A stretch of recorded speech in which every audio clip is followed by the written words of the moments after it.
यानंतर आता बघूया टॉप 9 राजकीय बातम्या। मुंबई काँग्रेसमध्ये वर्षा गायकवाडांविरोधात नाराजी। वर्षा गायकवाडांना मुंबई काँग्रेस अध्यक्षपदावरून हटवण्याची मागणी। दिल्लीमध्ये पार पडलेल्या बैठकीत मुंबईतील काँग्रेस नेत्यांची मागणी। पक्षातील गळती रोखण्यासाठी पवारांच्या राष्ट्रवादीकडून एकत्र येण्याचं वक्तव्य। राष्ट्रवादीच्या साप्ताहिक बैठकीत अजित पवारांचं विधान। सूत्रांची माहिती।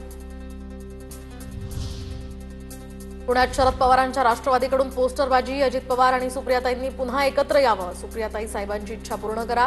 पवार गटाच्या कार्यकर्त्यांकडून बॅनरबाजी। शरद पवारांच्या राष्ट्रवादीची आज महत्त्वाची बैठक। शरद पवार, जयंत पाटलांसह इतरही नेते या ठिकाणी उपस्थित राहणार।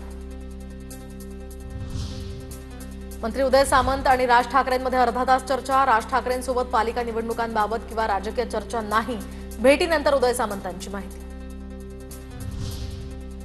अजित पवारांच्या राष्ट्रवादीच्या दीपक मानकरांचा राजीनामा। पुणे शहराध्यक्ष पदाचा मानकरांनी राजीनामा दिला। मानकरांवर फसवणुकीचा गुन्हा, पक्षाची बदनामी होऊ नये यासाठी मानकरांनी राजीनामा दिल्याची माहिती। भाजपकडून शहराध्यक्ष पदासाठी पुन्हा धीरज घाटेंना संधी। पुण्यामध्ये भाजप शहराध्यक्षपदी धीरज घाटेंची फेरनिवड। भाजपच्या सातारा जिल्हाध्यक्षपदी आमदार डॉक्टर अतुल भोसलेंची निवड। कराडच्या भाजप कार्यकर्त्यांकडून फटाके फोडत आनंद व्यक्त। नवी मुंबईमध्ये भाजपच्या जिल्हाध्यक्षपदी डॉक्टर राजेश पाटील यांची वर्णी, तर ते भाजपचे पदाधिकारी होते।